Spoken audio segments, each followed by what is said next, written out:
Welcome to the Buddha Belly Life podcast.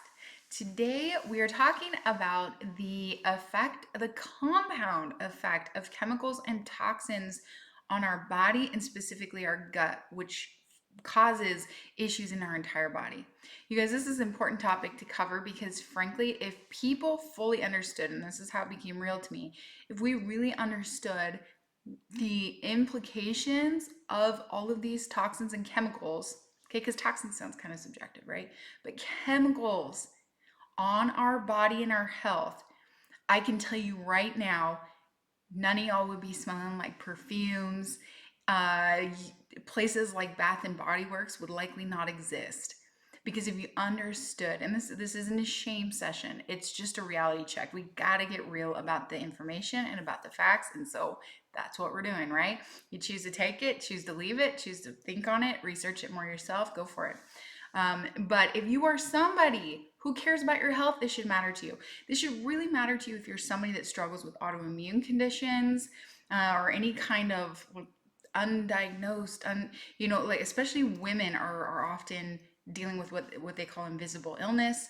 You're going to your doctor saying, I don't feel right, something's not right, I'm dealing with chronic, fatigue, migraines, irregular cycles, horrible periods, mental health, joint pain, sleep issues, skin issues, all this kind of stuff, right? And this sounds maybe thyroidy, or it sounds, but oh no, your blood work came back fine. There's nothing there. Okay, so obviously this is happening more often than it ever should, and the reason why we're talking about chemicals today is because chemicals in relation to the gut are very important to understand. And if we want to be our healthiest selves, or we want to stop some of the degrading of our health on the regular, we want to lessen our chances of cancer and disease and suffering and increase our quality of life, then we're going to want all the information. And for a lot of us, I feel like the chemical exposure, compound chemical exposure, is just not dug into enough unless it's your thing. Okay. And some people are really into it because they're just really crunchy, right? Like I'm a little crunchy, but it still doesn't mean that we necessarily fully understand the weight of it. So we're going to do that today. All right, my friends. So the compound effects of chemicals on our health and our gut. We're going to talk about kind of the concept of chemical exposure and a brief overview of the sources, such as our air, food, water, body products. Importance of understanding this in our gut health. Okay, so chemicals in the air. This one can be kind of disconcerting. And when I interviewed on the podcast about a year or so ago, we interviewed Dr. Jill Carnahan, and she was there to talk about mold. And when we looked at Mold and Faith was the title of that podcast, and it was mold exposure, but she was also talking about her experience of being a cancer survivor, a child cancer, or in her younger years she got cancer very early in her 20s, and how even in the group of other cancer patients she was in, she's the only one alive today. And she was exposed to a lot of farm chemicals when she was growing up. And so we got into talking a lot about that. And she enlightened me and said, our air is the greatest sources of chemical exposure. And that felt really overwhelming to me because I felt like, gosh, how the heck do we control our air? Like depending on where we live and stuff. But I think that the reason for this is the kind of chemicals that they're not just in the pollution, which we'll talk about, but the kind of chemicals seeping off of so many things in our home and from our homes and things like that. So how we can lessen some of that. This is really important. So chemicals in the air, okay, this consists of sources of airborne chemicals. We have pollution from obviously industrial activities, vehicle emissions. That's what most of us probably think of with air pollution, right? But we also have household products, and this is a problem. Common airborne chemicals are like benzene, formaldehyde, yes, the stuff that they embalm bodies with, particulate matter. And the health effects of these kind of chemicals, you'll often see respiratory diseases like asthma, COPD. And how often do we just slough these things off? Oh, I have asthma. We don't look further. We don't look further as to what we could do or what maybe is underlining that or exacerbating that. We see cardiovascular issues a lot, so increased risks of heart attacks and strokes. Became a really big deal when COVID happened, right? Because it was really affected a lot of people's lungs. And so if we already had a weakness there, it became very scary. According to the WHO, air pollution causes 7 million premature deaths annually. Can we just sit with that for a second? 7 million. We've got like what, 7 or 8 billion people in this world? 7 million premature deaths annually are caused by air pollution. All right, what? That's insane. And so the impact on the gut is just like everything that impacts the gut. Okay, inhaled pollutants can alter gut microbiota composition, leading to dysbiosis. Studies link air pollution to inflammatory bowel diseases, Crohn's, colitis, IBD, and we see it coming the same way. So when we've got it in our air, any kind of threat or assault that we deal with is in a form of stress, right? So we think of like emotional stress, mental stress, but chemical stress is a thing. So just like an injury, that's a physical stress. Chemical stress is when the body's having to deal with toxins and an assault externally. And this leads to dysbiosis, just like poor diet does, just like extended stress does, and unhealthy coping mechanisms. They cause the gut microbiome to the good, more preferential bacteria that we need in higher numbers for our health deplete and die off. And we have more of the gram-negative bacteria that are causing more inflammation, disease. They're messing with our neurotransmitters, with our brain function, our hormones, and setting us up for all types of disease. And so chemicals are very implicated in a lot of this gut dysbiosis too. Chemicals in our food are obviously a thing. Okay, I think most people think of chemicals in the food. This consists of pesticides, herbicides, fertilizers, food additives, and preservatives. Really, when they changed, especially in the 80s when genetically modified organisms started coming about, they started creating food, quote unquote, like the flavor saver tomato and types of GMO corn. And they created so much more after that, but they would basically splice the DNA of these what were food with all kinds of stuff in order to get an effect. And they wanted it to be hardy. They wanted it to have its own built-in pesticide. So with that became our exposure to pesticides, not just on top of our foods in non-organic farming, but also in some of these foods, like built into the DNA of the product. So this became a problem, and it was denied that it was really an issue, but it is an issue, because if it's going to kill bugs on the outside, what do you think it's doing to the critical bugs that exist in and on your body? The ones that are there, present, and affect all aspects of your health. What do we think it's going to do to that? You think it's going to skip that? No, it doesn't. It decimates. So the health effects of this are obviously they're chronic disease, diabetes, obesity, cancers. Pesticide exposure is linked to non-Hodgkin's lymphoma. This is a really direct link that they've created. We've seen time and time again. Statistics. Okay, a 2019 study found that high pesticide exposure was associated with a 41% increase in the risk of developing non-Hodgkin's lymphoma. That's why I said it's very strong. And the same thing. How do they impact the gut? They disrupt gut flora. Okay, glyphosate, Roundup. Do you know how many years they spent saying that was safe to put on our food, and that was a load of crap? It was literally the same toxin it is today. It's shown to affect beneficial bacteria and increase harmful bacteria. This is what a big component of why maybe we think a lot more people now have an issue with wheat is the glyphosate that's come on a lot of these products, causing almost an autoimmune response, a rise in actual celiac, and just a massive intolerance to wheat and gluten. So chemicals in our water, another source, right? There's a lot. Water is a really tough one too, and finding the right kind of water filters if you want to do something like that, which is great to do, can be manipulative. So I always advise do intensive research on your water filter processes. I've seen people tout high quality water filtration for years and discover after the fact that it's crap, that it was not doing the things they thought it was. So it's something you really want to research, but it's worth having clean water. Okay, because you know what? Our water takes on so much. If you're on public water, even if you're on a well, sometimes you need to know what's in your well. Just because it's well water doesn't just mean it's healthy. We still want to know what's in it. But local water, we've got industrial discharges, agricultural runoff, you guys. So they're like the feces of the animals that are inoculated with antibiotics, and they're fed an unnatural diet, causing E. coli overgrowth in their gut, right? And then they're obviously defecating in the fields, and the fields are irrigated with water, and that is then doing what? It's seeping all of that manure that would have, under an organic, healthy circumstance, been very beneficial for our microbiome and for our soil and everything, and in our water wouldn't have been as big a deal. But because we tweaked nature, because we fed cows corn instead of grass, because we shot them with antibiotics to make up for the E. coli that developed because of the corn that they were eating instead of grass, now we've got this, their feces is dangerous to us in our ecosystem, and it seeps into our groundwater. Improper disposal of pharmaceuticals.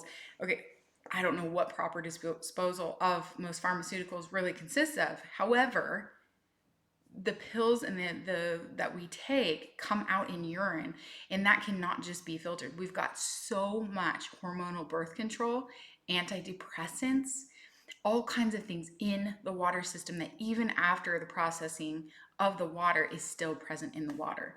This has a massive effect on our guts. And when I was growing up, they were all about fluoride in the water in the state I was in.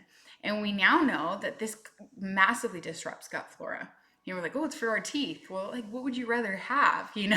Nicer fluoride teeth or your health? It's something to be aware of. So water is that's a definite one. And common contaminants in our water, we see things like lead, mercuries, PFAs, and the effects of this are neurological disorders. So lead exposure is linked to cognitive deficits. And how often can we just really deduce what is when we've got brain related stuff? There's so much going on. We have so much brain related kind of things that we're dealing with, that how do we really know if someone's exposed to lead? We may not necessarily know right off the bat. Same with things like mercury. Cancers, so PFAs are exposures associated with kidney and testicular cancer markedly. And according to the CDC, 15 million Americans received water from systems that violated EPA standards. And again, how does this impact the gut? Well, the same way everything else does. It alters gut microbiota, leading to increased gut permeability or leaky gut, chronic inflammation, and risk of autoimmune disease, which we'll get into in a minute. So fourthly, we have got chemicals and body products. And this is one I like to emphasize more because this is so much more of a choice. And again, this isn't a shame session, but it is a reality check. Because if you are literally increasing the chemical exposure of your body because you want to smell like Calvin Klein, I mean, sometimes we've just got to weigh our priorities, right? And this still may not make a big difference to most people. But our personal care products, shampoos, soaps, cosmetics, common chemicals are like phthalates, parabens, triclosan. These are endocrine disruptors, and they're linked to things like hormonal imbalances. How many people complain about their hormonal imbalances, right? Cancers, parabens are detected in breast cancer tissue samples, and the EWG found that the average adult uses 9 personal care products daily, exposing them to, get this guys, 126 unique chemicals a day. 126 unique chemicals a day. And this has the same impact on our gut. And the thing is that your skin's like your secondary gut. So it is permeable as well. It's meant to absorb, but also release sweat and toxins, right? We release through sweat and we can absorb. So it is there as a protector. It is a big marker actually of your gut health. And so when we're putting chemicals on our skin, just like if you've ever done topical hormones, right? Why do you put progesterone cream on your skin? Because it sinks into your skin. So when you're putting all these harsh chemicals also on your skin and body, you're literally putting them into your body. Like, would you just drink that lotion? No, you wouldn't. So why do you put it on your skin? This is something I just don't think we think about enough because we don't really know what it means, and we don't really know how bad it is for us. So triclosan exposure is shown to reduce bacterial diversity in the gut. and skin absorption through chemicals absolutely affects the gut. So the problem with this, you guys, is the cumulative and synergistic effects of all of this. So to understand cumulative exposure, okay, the body accumulates chemicals from multiple sources, like we just talked about, and it leads to a higher toxic burden. So when you are getting chemicals already in your air that maybe you can't help, maybe there's pollution, emissions from cars, etc.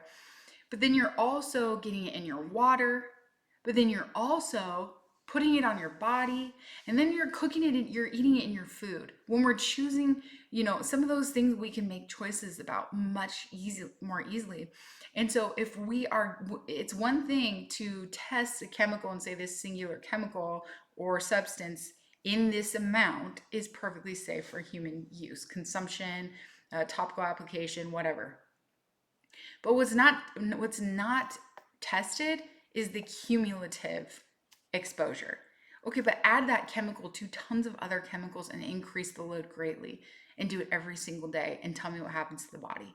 And watch our cancer rates skyrocket, watch our autoimmune conditions skyrocket, watch our gut health get depleted. Okay, we can't turn a blind eye to this. And chemicals may have a synergistic effects where it means that if they're combined, their combined exposure may cause more harm than the initial together. You see that with things, right? That's a science experiment. You make the volcano blow up, right? Because you put the two things that are perfectly fine together. A Mentos and a, what is it that you put that? What is all the kids put the Mentos in the, I don't remember, the Alka-Seltzer and the whatever. Anyway, you mix it together in a soda or something, right? And it explodes out the bottle. These are two things that people consume individually, but when mixed together, cause an explosive effect. So this can be happening in our body as well. Sorry about that. Health implications, obviously. So increased risk of chronic disease, including cancer, metabolic syndrome, and autoimmune disease. A study published in the Environmental Health Perspectives found that individuals with higher cumulative exposure had a 50% higher risk of developing chronic illness. This is way bigger. And how it impacts the gut, okay? It's destroying the gut microbiota. So when we want to have a good amount, we want to have 80% of that bacteria be gram-positive, highly beneficial bacteria, and we don't have that, then we see effects on our health. It means that the gram-negative bacteria has overgrown and is having more influence over the state of our health than the gram-positive. And gram-negative bacteria has a very negative effect on our health when overgrown. Gram-positive bacteria has a very positive effect on our body. So we need this balance. We need some of those supposed bad bacteria. We do actually need them because they play a place in the ecosystem, but we don't need a ton of them, right? Like we have lions on an African safari, but guess what? If we had as many lions as we do caribou, there wouldn't be any left. Okay, they just wouldn't exist, right? We have caribou in Africa, right? If not, give me grace. But this is true, right? We have to have way more. We have to have way more of certain things. That's a balance. So we have these predatorial animal. Like let me get back to the Pacific Northwest here and use an analogy that I'm but like, okay, so here we've got bears here, right? We've got black bears, and if you go deep enough and high enough, you get the grizzlies. These are like nature's most dominant animal, and that's just fine. We have a ton of deer. We have so many deer here, and with the influx of people that we actually hit a lot of deer here, which is unfortunate. But if we, throughout that ecosystem, right, we need the 80-20 or the 90-10 or whatever. We need way more deer who multiply faster by quantity than we do bears. Because if we had that many bears, there wouldn't be enough food for them. If we had more bears than we have deer, there won't be enough food for them. If we have as many bears as we have deer, there still won't be enough food for them. And then what happens? Then they'd come into town and they'd start eating people, right? It's going to throw off the entire ecosystem. And this is how our gut works in the same way. And it does this it gets killed off. So we're literally killing off our gut bacteria, sometimes by choice. And how this is linked to autoimmune conditions. If you have an autoimmune condition, or you simply are somebody that doesn't want one, you really need to think about your compound chemical exposure, because when that gut gets leaky, because we get that dysbiosis, all right? So you've got all this exposure coming in and whatever else is influencing the state of your gut. And when this gets bad, what is that causing? It's causing a leaky gut. And a leaky gut is going to seep into the bloodstream. It's going to cause chronic inflammation. Okay, and it's going to do all kinds of things to the brain as well. But let's just talk about chronic inflammation. Chronic inflammation is what causes an overactive immune system, and it causes confusion in the immune system response. There's bacteria that actually help control the immune system. Majority of your immune system actually resides in your gut. So in healthy ratios, this is done well. You've got great conductors orchestrating the show. But when you throw off that ecosystem, it's confused and it's not going to orchestrate well. And this is how the wrong signals get sent, and a person's own individual tissues and body gets mistaken as a threat. And this is where we see autoimmune conditions. Rheumatoid arthritis, it's like your joint tissue, and thyroid, autoimmune thyroiditis, it's attacking your thyroid. There's so many like this. And autoimmune diseases in general, autoimmunity is more of a state of a body than different diseases, I would say, in my own personal opinion. It's just how it manifests is based on the person, genetic factors, more predispositions, sensitivities to things, gender, age. But you'll see them grow. So if that's not taken care of, you'll see autoimmune conditions just continue to grow. So this is a problem when we're talking about chemical exposure, because we're literally increasing our rates of autoimmunity, and this is why we need to care. This is why you'll see people who've really struggled with autoimmune disease and done some research holistically, especially thyroid, Lyme, MS, things like that, especially women, will be very careful about the chemicals they use on their body or that they're exposed to. They get really, really conscientious of that, and they should, because they don't want the extra stress on the body. They want to set themselves up for as much success as possible.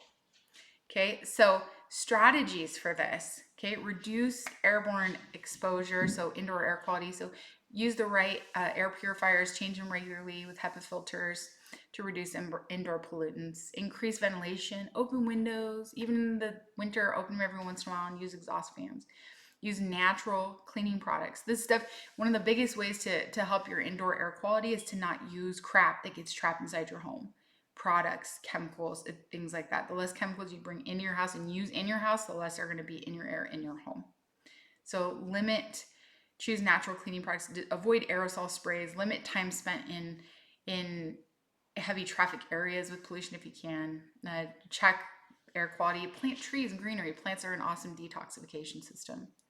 In our food, choose organic, at least look up the dirty dozen. These are the foods that have the most chemical exposure and the most exposure to our body. So at least if you're on a budget, look to buy organic in those foods with the dirty dozen.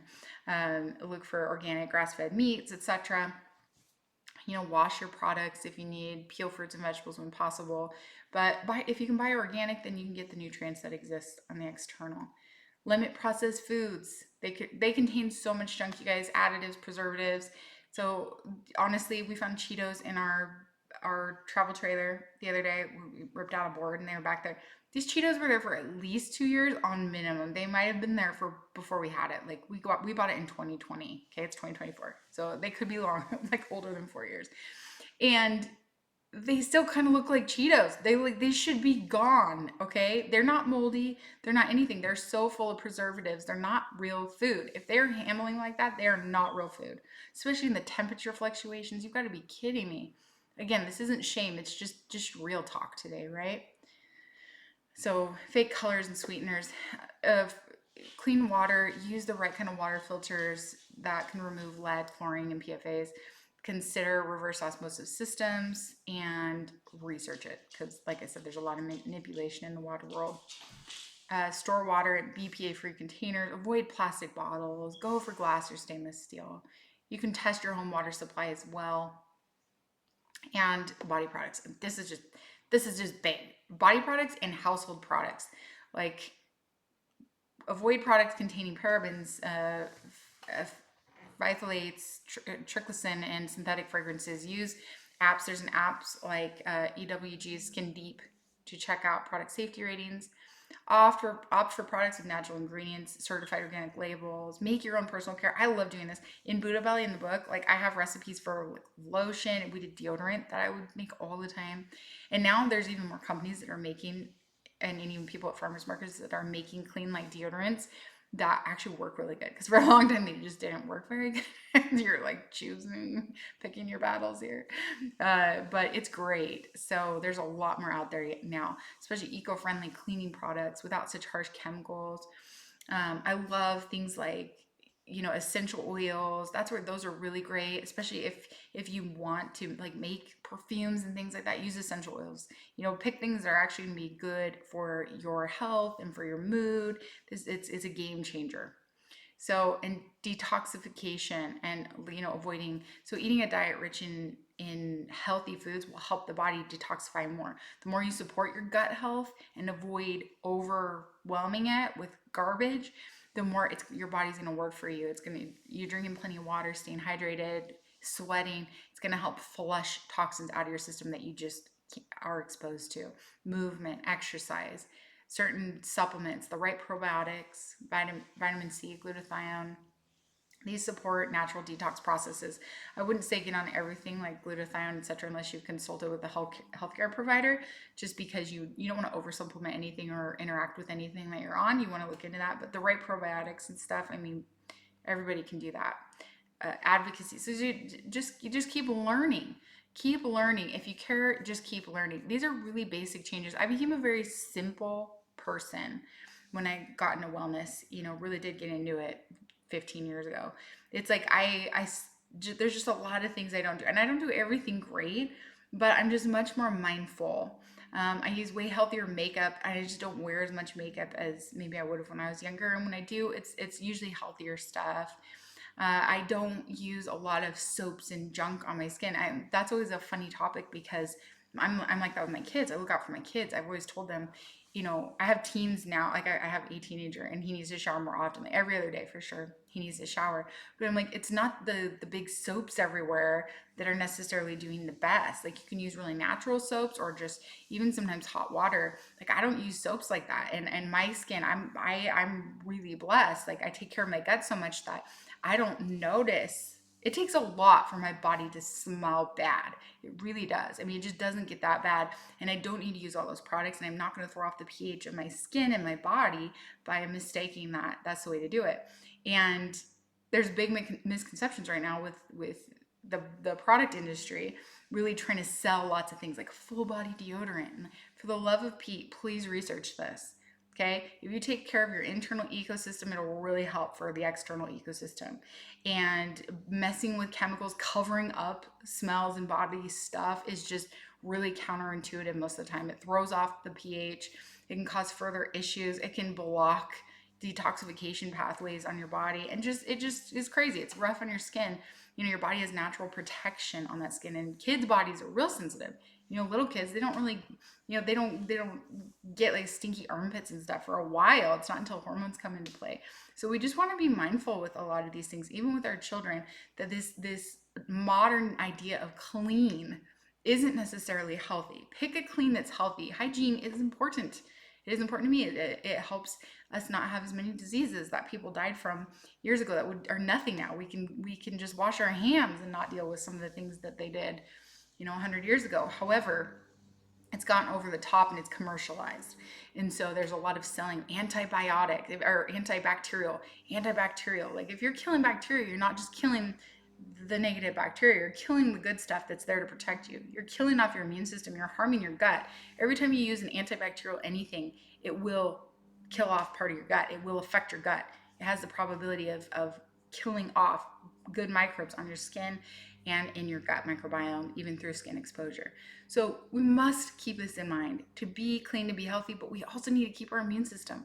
We don't want to cleanse everything and antibacterialize everything, but then we have no real immune system because we can't hide from germs. We can't hide from bacteria, viruses, etc. We can do our best to avoid, but the best thing we're going to do is wash our hands, be mindful, and strengthen our immune system by protecting those bacteria, not murdering them. Okay, guys, so hopefully you've enjoyed this informative podcast today. And let me know if you have any questions. I mean, feel free to jump in our closed group in Buddha Belly Life. If you're interested in becoming a coach, check out the Gut Health School, theguthealthschool.com, HWCA. And just, I hope you enjoy this. I hope this maybe give you something to ponder. Send it to a friend. Be like, hey, we can be cute and clean and healthy at the same time. So, with that, I will let you guys get back to life. Thanks for joining us on this episode, and we'll see you next time.